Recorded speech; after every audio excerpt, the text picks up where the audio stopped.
C'est l'une des cités minières florissantes de l'Est de la République démocratique du Congo, Kamituga. Nous sommes dans cette ville de 200 843 habitants où se portait bien l'exploitation artisanale des minerais.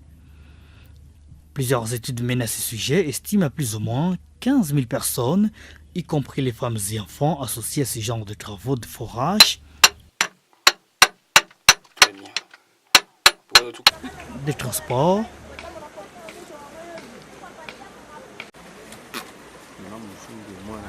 des concassages de pierres ainsi que des nettoyages de sable contenant des minerais ou de l'or.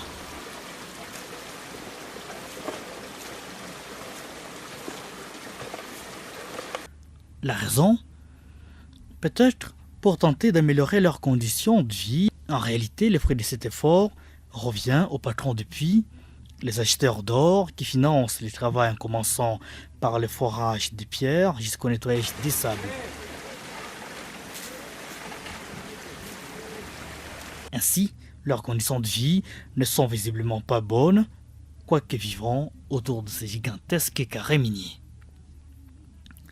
Chaque jour, pour faire face à ces conditions de vie médiocres, des milliers de femmes et enfants se livrent à ces durs labeurs pour enfin recevoir des patrons de ces carrés miniers, quelques petits billets de banque et parfois les femmes en échange de leur corps. La prostitution des femmes est un phénomène très répandu, et cela sans compter les risques qu'encourent constamment ces femmes et enfants. Difficile de rester insensible face à cette triste évidence. L'ONG, Centre de recherche des médicaments traditionnels, Lega, Crémétral, se montre déterminé à aider ces femmes et enfants embourbés dans les mines. Depuis juin 2016, la Fondation Panzi, en partenariat avec Crémétral grâce à l'aide de l'Union européenne, met en œuvre le projet de réinsertion socio-économique des enfants et des femmes dans les mines à Kamituga.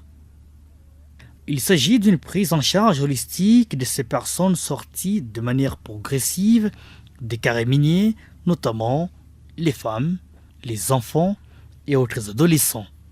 Au total, 550 bénéficiaires, dont 250 enfants, 200 adolescents et 100 femmes.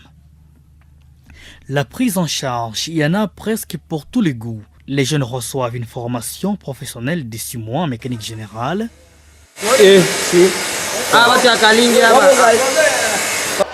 menuiserie,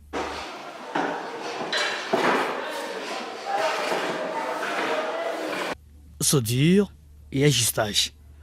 Pour les femmes, c'est bien la coupe et couture. Parce qu'elles sont formées en gestion des activités génératrices de revenus, elles s'organisent en mutuelle de solidarité qui leur permettent de lancer un business grâce au microcrédit. De leur côté, les enfants sont sur les bancs de l'école au centre de récupération scolaire, réhabilités pour cette noble raison. Plus jamais dans les mines, disent-ils en substance. Bonjour très chère madame, bonjour très chers messieurs. Avez-vous déjà entendu parler des enfants des mines? Oui, certainement. Est-ce qu'il y a quelqu'un qui ne soit pas au courant de notre société des enfants des mines? Dans les mines, il y a aussi des grands hommes. Et pourquoi ne pas les appeler grands des mines ou hommes des mines? C'était triste. Nous étions privés de l'école.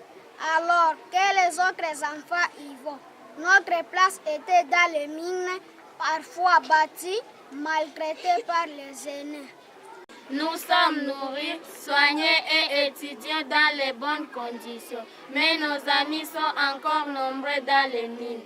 Ne les abandonnez pas. Que Dieu vous bénisse et vous protège. Encore plus loin, la prise en charge alimentaire et médicale des bénéficiaires directs de ce projet de 3 ans est assurée. Leurs dépendants aussi ont accès aux soins de santé de qualité. L'infirmière de l'un des centres de santé partenaires au projet témoigne. Wale watoto wanasomaka hapa karibu na mimi niko na partenariat na Crémétral pamoja na Fondation Panzi yenye inasimamiwa na Union Européenne. Tunawasaidia kasa wanafika wanasindikizwa na APS.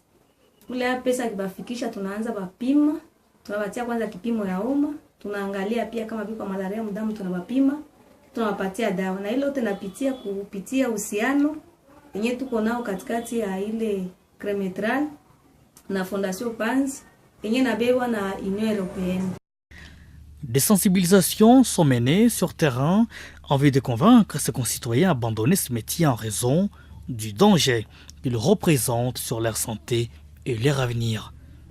Dans une certaine mesure, cette action de la Fondation Panzi avec Cremetral s'apparente à une goutte d'eau dans l'océan. Car à Kamituga, l'on compte 19 sites miniers en effervescence dans lesquels la main-d'œuvre des femmes et des enfants abonde, voire même surabonde. Les projets mis en œuvre ne permettent pas de répondre totalement aux besoins, étant donné le volume de femmes et enfants encore dans les mines. Mobilisons-nous pour mettre fin à cette présence massive des femmes et enfants dans nos carrés miniers. C'est le moins que l'on puisse dire à la phase actuelle, selon des leaders d'opinion en Mwenga. Le défi de leur insertion socio-économique est détaillé. L'appel est donc lancé à qui voudrait sauver ses vies en péril. L'homme le plus heureux est celui qui fait le bonheur d'un plus grand nombre d'autres, dit un proverbe élégant.